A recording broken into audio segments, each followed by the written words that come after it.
My never I say ma PENDREAM TV. PENDREAM TV there, I see them yopo. Kwesi Pratt Junior December to the Osha Sewa interview Nipa Mino Pese Omoye, the presidential candidate for the New Patriotic Party. Aya Kennedy Agyapong and Dr. Aduchun. Now Osha said there is no president like Kwame Nkrumah and Sema Hudu Bikawe when Kwesi Pratt Junior and the PENDREAM TV Suni. Subscribe to the channel and share the media in my Afro and Sa and Kabi. Jordan Chere or comment section hole.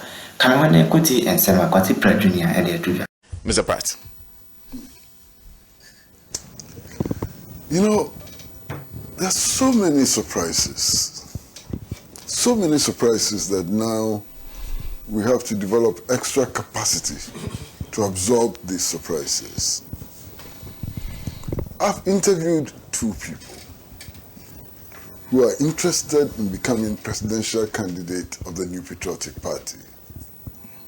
The first person I interviewed was Dr. Aduchun, who, as they say, sold himself, emphasized on his achievements in the area of education in the United States of America and also in Ghana, and so on. Came out as a very relaxed, sober person. Then this week, I interviewed Kennedy Agyapong. And to tell you the truth, I was so surprised. Sober like anything. Sober, very sober. No fire, sober. Very, very sober. But what even surprised me more was that you have somebody who is contesting to become the presidential candidate of the New Patriotic Party, an Nkrumah-hating political entity. And he says, there has been no president in Ghana like Kwame Nkrumah. And that if I'm looking for a model, the model I'm looking for is Kwame Nkrumah. And I even want to do better than Kwame Nkrumah. And he goes on and on and on. And he says that 60% of our current national infrastructure was built by Nkrumah in 9 years and so on. And I'm sitting back and I'm wondering, what is happening? What is happening? Now, if you add that to the fact that today they are using the justification for the one-party state, then something of seismic proportion is happening in the New Patriotic Party. But see, that interview we played tonight, that interview is going to be played tonight. I don't want to spoil it, and people have to watch and judge for themselves. But there's an entirely different Akumpreku Agyapong. You understand? Now, there's so many strange things. You don't know where to start and where to end. The process of opening nomination is campaigning by itself. Yeah. When you open nomination, what are you saying? You are saying that some people should come and declare their preference. It is campaigning. So to open nomination and say don't campaign is very strange. You know, I don't understand it. But they have opened nominations and they have said, don't campaign. So why open nomination? Why don't you open nomination at the time when people are free to campaign? So opening the nomination, what are you expecting them to do? Because these candidates have to go around and get people to endorse their forms. That's the process of campaigning. They say, don't campaign. Bring down 600,000, but don't campaign. So sometimes you doubt, you doubt really the mental quality of decisions that are made. Yes. You really doubt it. Walking contradiction. And then you are fully aware of the difficulties that the party went through, given what happened in the last elections and so on. They are fully aware. The party executives know. The party elders know. And the same things are happening right now. I don't think they know. Why? Former municipal and district chief executives are trooping to one candidate's house to go and pledge allegiance. They say 60 MPs are trooping to one candidate's house to go and pledge allegiance. So the other candidates, how can they be comfortable that this system is going to be fair? This is the problem they had in the last day. They haven't learned their lessons. They haven't learned any lesson. You organize a national conference and then you allow one candidate out of many, now we still don't know the number, but out of many, to use the conference for his moral boosting, whatever. He's supposed to give a speech and he comes hand in hand with his wife as if they are just coming out of a wedding parade. And you don't see anything wrong with it. Other candidates are prevented from also gingering the delegates and so on. And then, you know, when we raise these issues, they say, but the candidate who was allowed to do all that was the last presidential candidate. In fact, he won the last presidential race and therefore is entitled. And Master, when they say this, I'm completely dazed. Because these are the same people who say that even when you lose elections, you can go around and organize thank you tours. They as a party, they went around and organized a thank you tour when they had lost elections. So why can't the other candidates in that presidential race who lost the primaries go and thank those who didn't vote for them like they did at the national level? You can't understand these things. It's so strange. What is happening? You can't understand. Then, my brother, you see, if you look at the party structure, even a casual reading of the party constitution says that the national conference of the party is the highest decision-making organ of the party. That's what they say. But you see, they are going to a national conference to amend the constitution and so on. And then they say, before the conference, that as for the decision about when to hold primaries, it lies solely with the National Council and not the National Conference. Why? So now, the National Council takes precedent over conference. At least when it comes to the matter of the determination of dates for primaries. How can you do that? Who is the superior authority? So the conference was not allowed to review this top-down approach to the election of a presidential candidate. It was not allowed at all. It was not a matter before them. They ruled before the conference that would not be discussed. So National Conference has become subordinate to the National Council. I mean, and there's a party which claims that its firm belief is in the rule of law and so on. Unbelievable. I can't believe it. But that's what is happening. You know, now we know about so many people who are going to contest or intend to contest this flag bearership. We know. And today I'm seeing, you know, so many names. Dr. Mahmoud Bawumia, Kennedy Akompre Agyapong, Brian Achampong, Boachie Jako, Kwabene Agyapong, Adai Nimo, and there will be more. You understand? Now, all of these people are being asked to cough 600,000 cedis. And that is not all. You cough 600,000 cedis, finish, and look at the other things that they have to do. I mean, there's one billboard of Dr. Educhum, I don't know if you have seen it. Wow! Billboard be what? Master, it is huge, Papa. What is this? You will see it. And it's not, I've seen one, but the others who say they've seen some in vantage places and so on. That billboard is not cheap. But Agyapong, he has beaten all of them. A whole story building has been branded on the ring road. Hey. Money swine. Charlie, money swine. But you see, all of this, you ask yourself, where is the cash coming from? Where is the cash coming from? Maybe donations from businessmen. But those businessmen, since when did they become Santa Claus? Is that how they say it?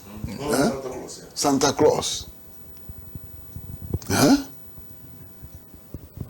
It may even be from foreign governments, and we do know that some African elections and candidates are sponsored by foreign governments, which may these foreign governments and foreign interests be, and so on. So it raises so many questions. But that is how they have elected to run their party. You know, unfortunately, political parties are public institutions to the extent that when they win power, they manage public resources. So whatever they're doing ultimately would impact on all of us. And that's why it's important that we comment, even though we are not members of the party, on some of these developments and so on.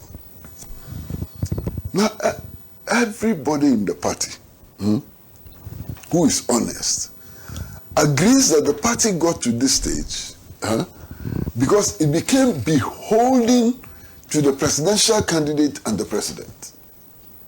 I spoke to a very senior member of the party who said that, look, anytime they needed to organize any activity and so on, they had to send their budget to the president. So if the president paid for the budget, then the thing would happen and so on. The president became the supremo in the party. Have they learned any lessons from that? Look, 2 months after the elections, workers in the party headquarters started complaining that they were not being paid. They were starving to death. Why? Because of the arrangement of control and so on. Have they learned any lesson from those experiences? And if they've learned lessons, it ought to reflect in changes to the way things were done before. I don't see that happening. But, Master, we have to wish the New Patriotic Party well. You know why we have to wish them well? We have to wish them well because some force is needed to hold the government accountable. You need to have an alternative force which points to the errors of the government and so on. And if the New Patriotic Party organizes itself well and follows some decent principles in governance and so on, it may be able to offer that framework for holding the government accountable. And that's why we have to wish it well. We have to wish it well because sometimes the electorate can vote mad people into power. No, there are many examples. The German electorate voted for Adolf Hitler. Adolf Hitler came to power through voting. You understand? If you look around the world, some of the world's so-called world leaders now, people voted for them. They didn't come to power through coup d'etats and so on. So sometimes the electorate can actually vote for monsters and so on. Vote for strange beings to assume power. So in the strange possibility that the people of Ghana, from some circumstances or under some circumstances, can vote for them to come into power, we are doomed. And that's why we have to speak now to make sure that they shape themselves well, follow principles, and do things which would minimize the impact sometimes of their recklessness of the ideological non-commitment and so on. That is our duty, and that's why we have to wish them well. Wish them well so they can do the right things and so on. I wish them well. Finish. Well, thank you. Thank you very much. Thank you. And that should conclude our show for today. Yes. You all wish them well. Yeah. Well, today is, of course, and thank you very much to the panelists. Today is, of course, a day that we in the Alaji and Alaji family are mourning. It's been quite a year for us. First, Dr. Kwesi, now Ambassador Sam Piale. So we're mourning, and our condolences to the family of Ambassador Sam Piale. He truly treasured this show, so we treasure him a lot too. And it was a very painful loss. But may his soul continue to rest in peace. A big thank you to Kwesi Pratt, who is General Secretary of the Socialist Movement of Ghana. Of course, a big thank you to Ambassador Sam. I'll just introduce the Ambassador Sam Piale. I'm not the only one. Oh, yeah. I'm not the only one. Yes. Thank you, Mr. Philip Landon, and who is a leading member of the Movement for Change. Dr. Dixon Aduma Kukisi is former member of Parliament for Anyanso Wutum, and of course, Alaji Inusa Fuseni. And I understand a key supporter of one of the aspirants. Yeah. Which one is that? Brian Agyapong. Oh, he declared it today. Oh, okay. Yeah, he declared it whilst concluding his remarks on the New Patriotic Party. Anyway, and of course, Alaji is former member of Parliament for Tamale Central. He's held many ministerial positions, though. Three. Energy, was in Alliance, and then was at Roads and Highways subsequent. Yes. He's held very, very powerful positions. I am Sana Nomboyan from the crew here at Pan African Television and of course at Radio Golden. Our affiliates across the country. We say a big thank you to you. We'll see you same time next week. Enjoy the rest of your weekend, and of course make a date. That interview between Kwesi Pratt Jr. and Kennedy Agyapong will air on Talk Time at 8 p.m. 8 p.m. today. So and be repeated tomorrow at 8 p.m. Yes. So do watch it. Watch it for yourself. I am going to watch it. I have seen a video, and Tijani has been promising how bombastic the interview was. So I'll be watching it when it happens at 8 p.m. So do make a date and do. The person you listen to is different from the Kennedy Agyapong you're used to. But come, we'll be bringing you live coverage of the launch of the Nkrumah Fest. Nkrumah Fest is a celebration in, of course, in Nkrofo, led by the Member of Parliament for the area, Honorable Manolama Kofi Boa, to celebrate the birthday of the Osagifo and, of course, mark Founders Day, which will be a holiday this year. So coming up is the launch of that event. We are back same time next week.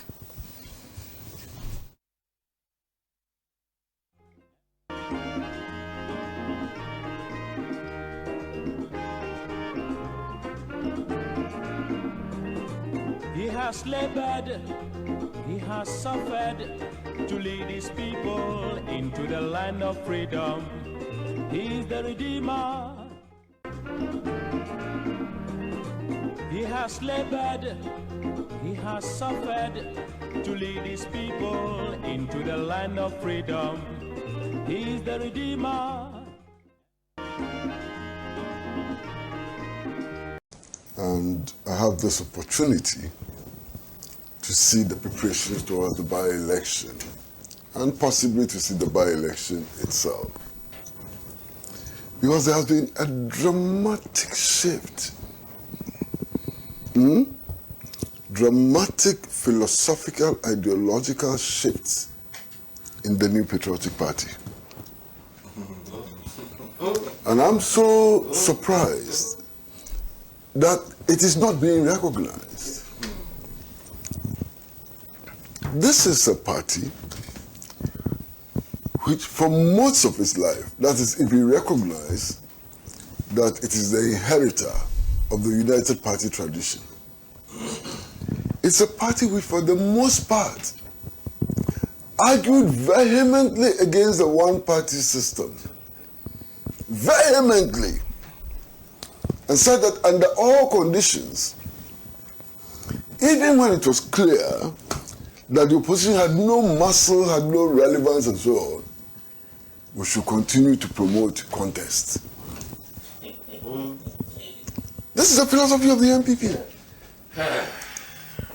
Most of their criticisms against the Nkrumah government is anchored on this. Now we are going for a by-election, and what is the argument? The argument is that in some situations, elections promote rancor, bitterness, and so on, division. So elections under some considerations, under some situations, are totally unnecessary. So you select the candidate, you don't elect the candidate. This is a major shift.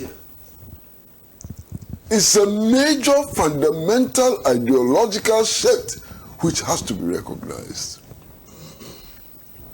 And after this shift, I would insist that this party owes the CPP and Nkrumah a huge apology. So the bombs which were dropped on school children at Accra Sports Stadium, the havoc which was caused, what was it for? If they, after all these years, will come to admit that under some circumstances, contest for political office and leadership is unnecessary, they should come and explain it to us. So for me, this is the most important lesson of the by-election in Akwatia. Most important lesson is the seismic shift in the ideological position of elements of the United Party. So that one is settled.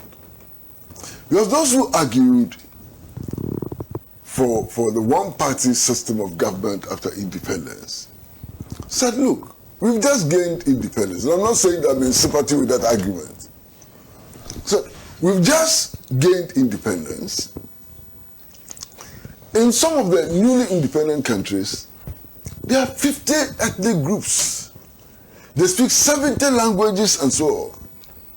We should avoid a situation where the enemies of the national effort to build independent countries would exploit these differences and so on.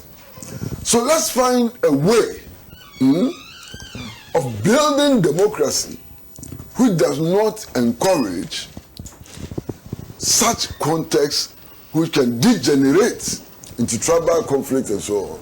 So let's build one-party states. People in the United Party and so on, came together and said, never. Democracy is democracy. Under all circumstances, we must contest for power. Under all circumstances, there should be competition. Selection should never be allowed.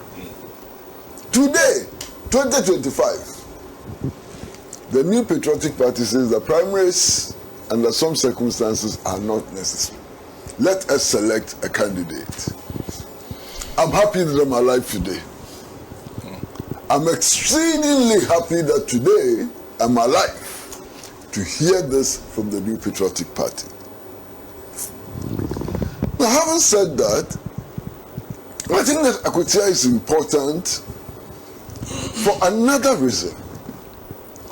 And Akwatia is important for another reason because it does appear that some elements in Ghanaian political life are busily and publicly sowing seeds of violence.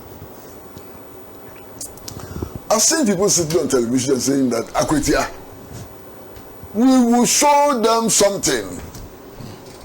We will retaliate for Ablekuma.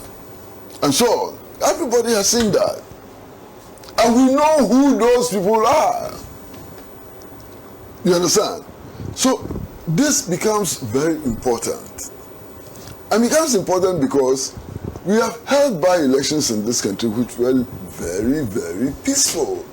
Exceedingly peaceful. So it's not like it's beyond our capacity to organize peaceful elections. We have the capacity to organize peaceful elections if we put ourselves to it.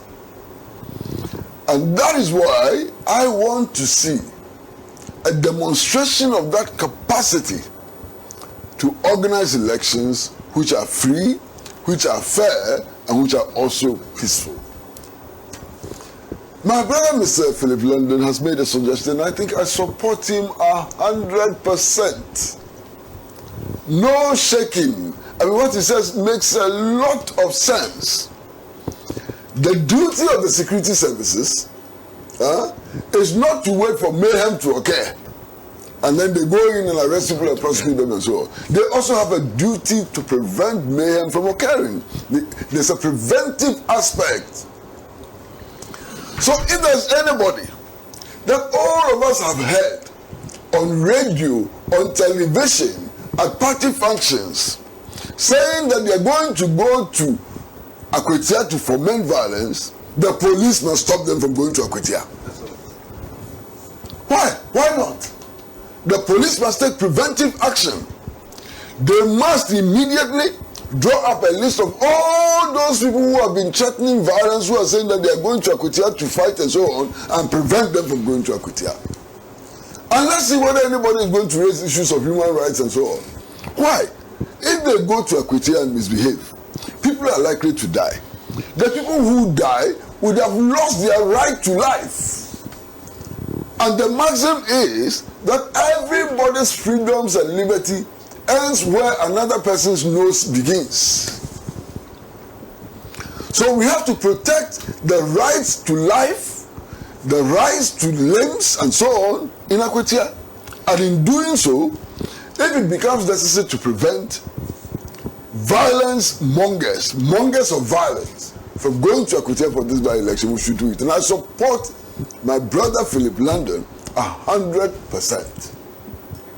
The police must take action to ensure that all those purveyors of violence, purveyors of vile language and so on, are not allowed anywhere in Akwatia, no matter who they are. They may be party executives, they may be party organizers, they may be whatever. Once they told us that the objective in going to Akwatia is to go and fight, to go and kill, to go and maim, to go and retaliate for a Breåks by-election, they should be prevented from going to Akwatia to carry out this objective. And I fully support that. Now, if you look at this by-election, you may think that it is not an important election. You may be tempted to think that it's not an important election. To the extent that it doesn't change significantly in any way the balance of forces in Parliament. Whether the New Patriotic Party wins this or it doesn't win, the National Democratic Congress still has 2/3 majority. And because it has 2/3 majority, there are so many things that it can do without the New Patriotic Party. It can pass the budget. It can even amend portions of the Constitution. You understand? Even when it comes to entrenched clauses, it can trigger processes for referendum on entrenched clauses and so on without the New Patriotic Party. So, if you look at it that way, you may want to think that, oh, Akwatia really doesn't matter much, you know. Now, if you look at it from another angle too, the angle that Akwatia is a swing constituency. Sometimes the NPP wins it, sometimes the NDC wins it. So you might think that, oh, no matter who wins it, it's nothing, you know, just the normal thing and so on. There's a temptation to think that way. But you see, you can think in another way, which will compel you to see Akwatia as an important election. If you watch the behavior of the minority in Parliament, if you listen to the way they carry themselves and argue and so on, you may sit back and say that, look, for whatever it is worth, let them go to Akwatia and lose heavily and see whether they will learn a lesson from it. You understand what I'm saying? Let them go to Akwatia. Let them lose so drastically and dramatically and so on, and see whether they will learn a lesson from it. Because I think the minority in parliament ought to start learning important lessons. They are not learning anything. Can you believe that the minority in parliament, one of its criticisms of this administration and so on, is that petroleum prices have gone up?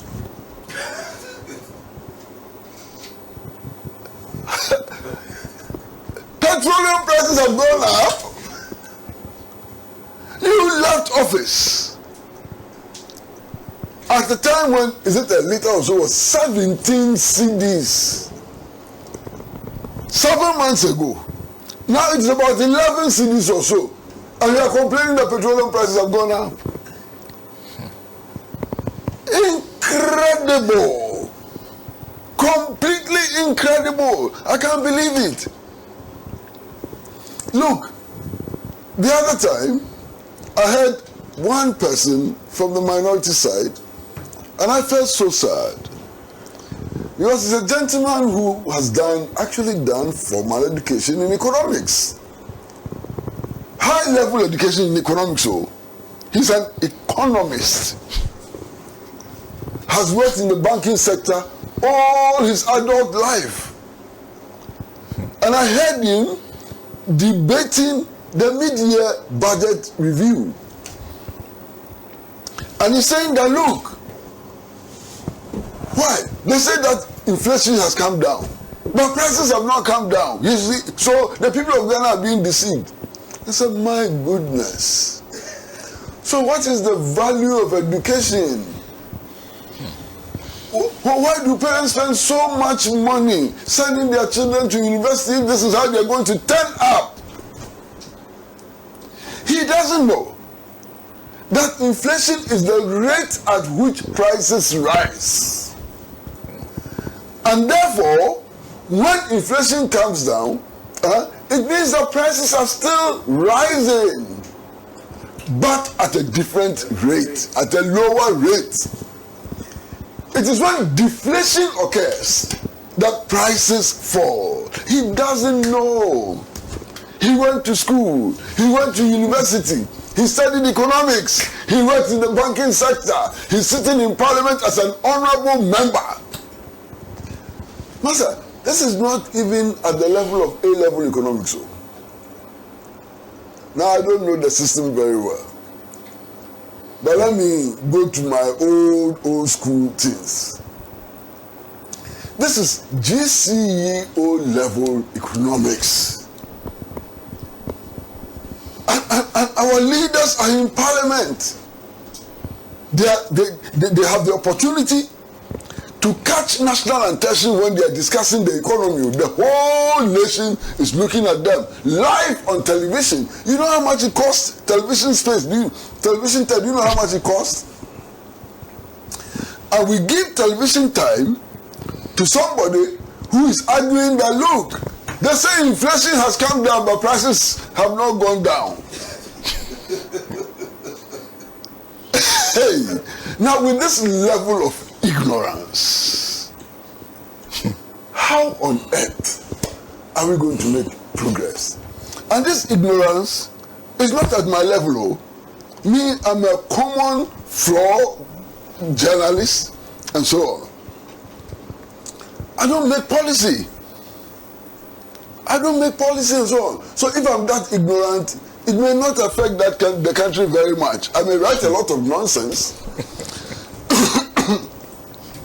which people can decide to read or not to read and so on.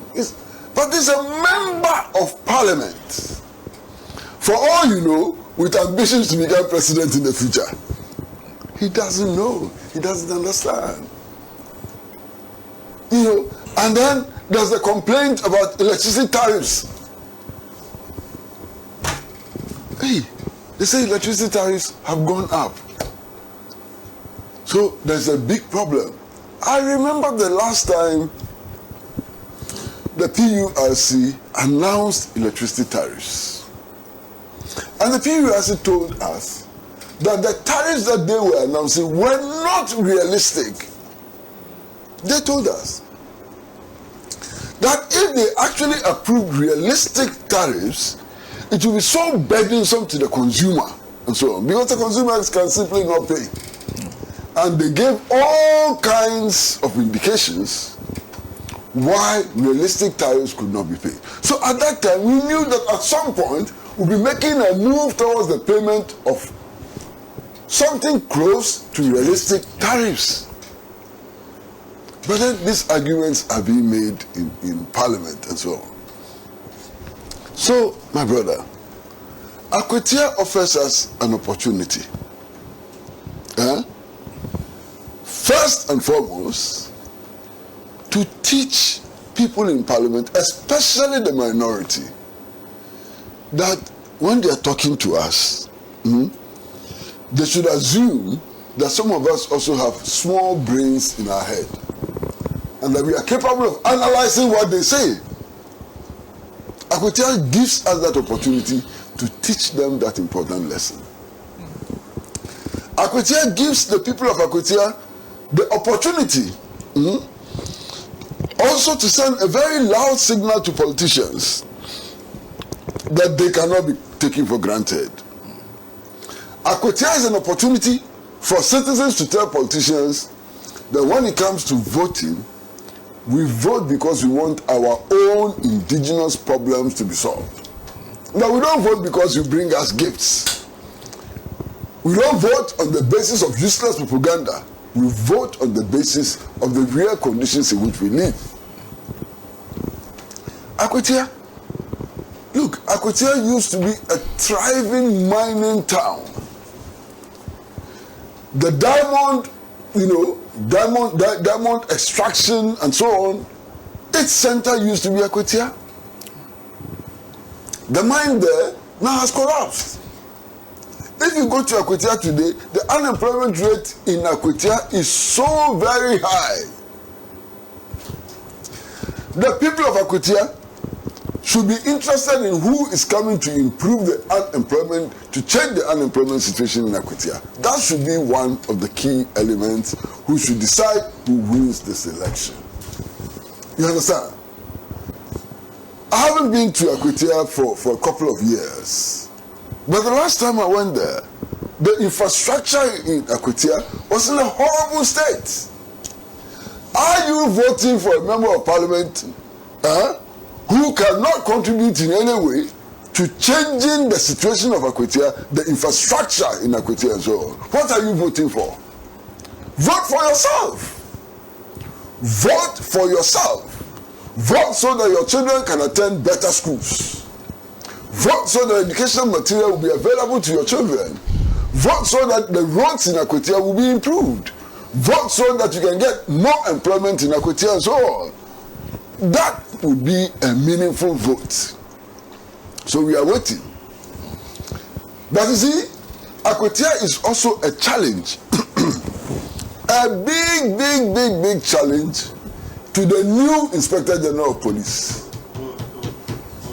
Akwatia is what will justify the confidence reposed in him by President Mahama. If he fails in Akwatia, he would have failed the appointing authorities. He would have sent a very clear signal to the world that John Mahama made a mistake in appointing him. Because a previous IGP or previous IGPs were able to organize peaceful elections. So if he has taken the mantle, we are looking at him. I was going to speak some old Latin that I knew, but I'm not so sure that it will be correct Latin. And with Alaji Inus Afuseni around here, you don't attempt. So I've withdrawn my writing, my Latin. I was going to say, with the Bimus.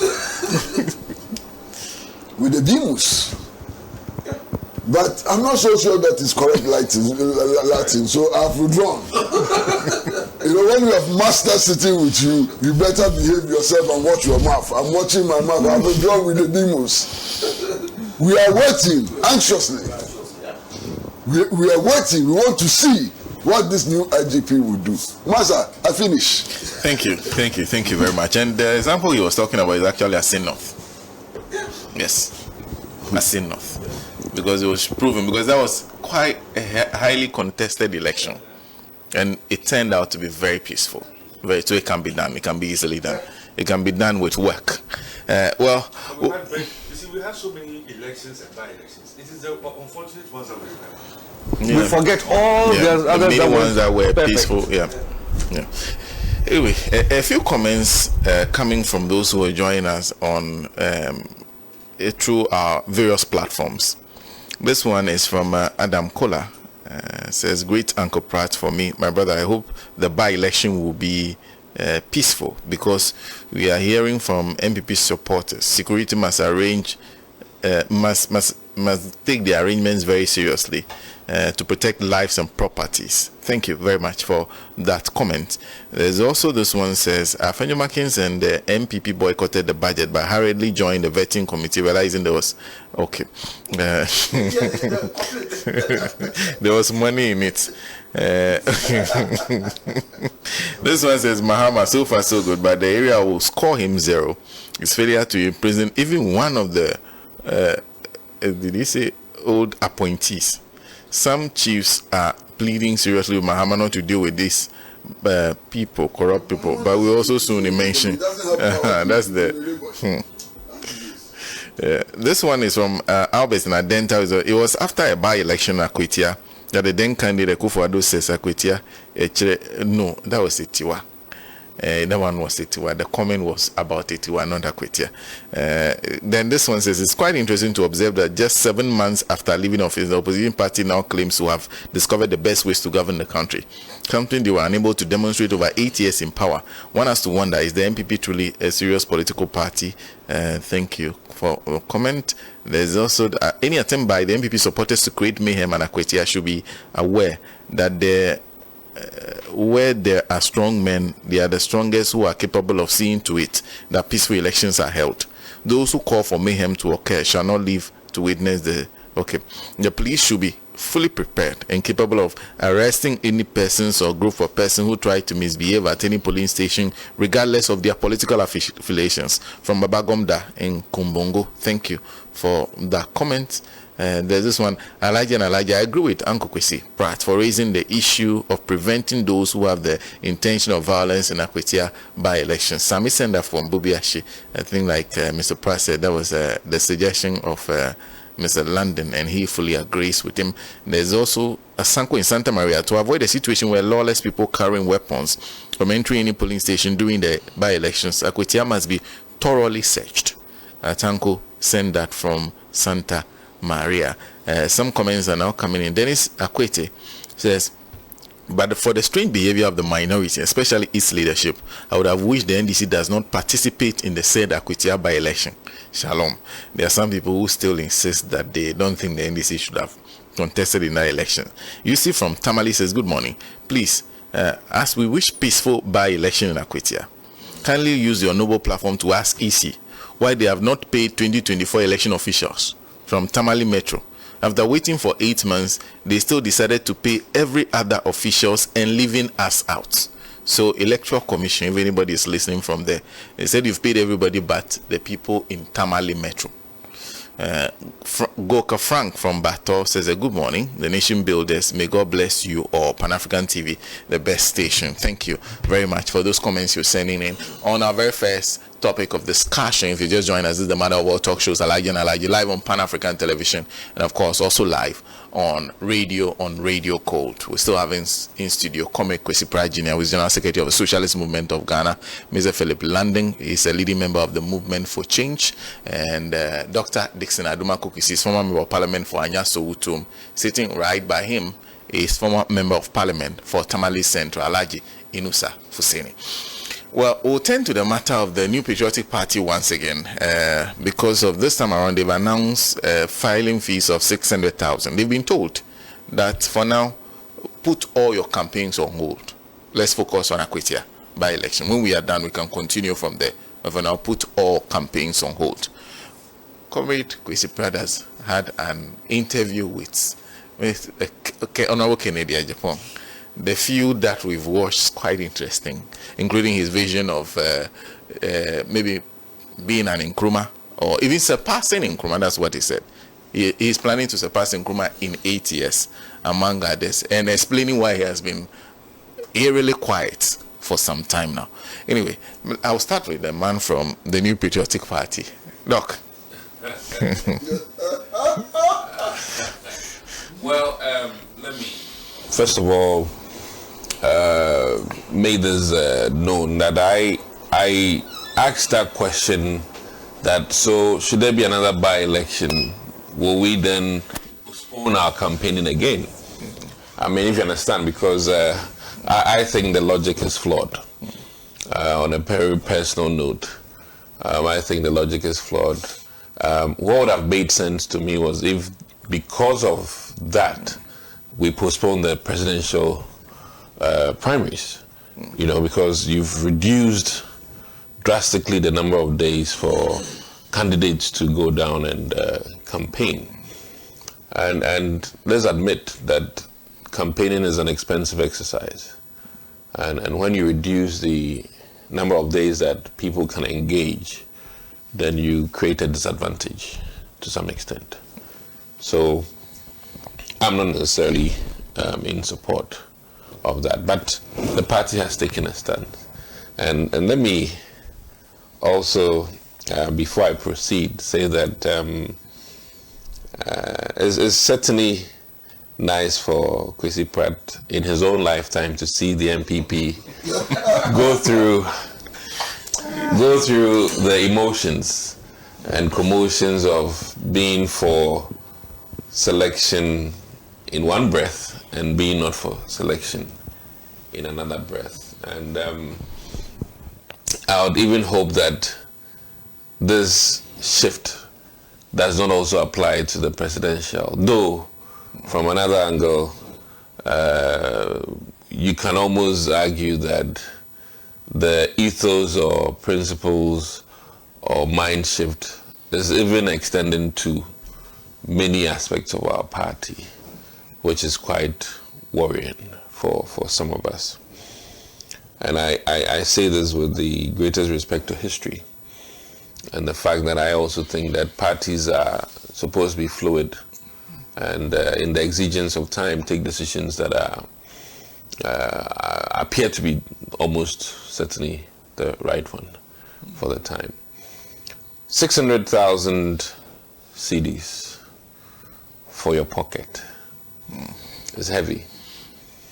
It's heavy, but I also know that many of the presidential aspirants are aware that it would have cost that much and are very capable and prepared to, as it is, look at it as a support to the party, a party in opposition.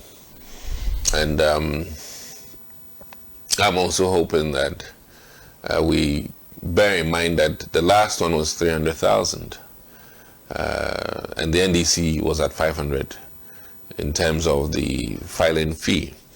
So we've appreciated to, as it is, where John Dramani Mahama was last primaries. He put up 500,000 for filing.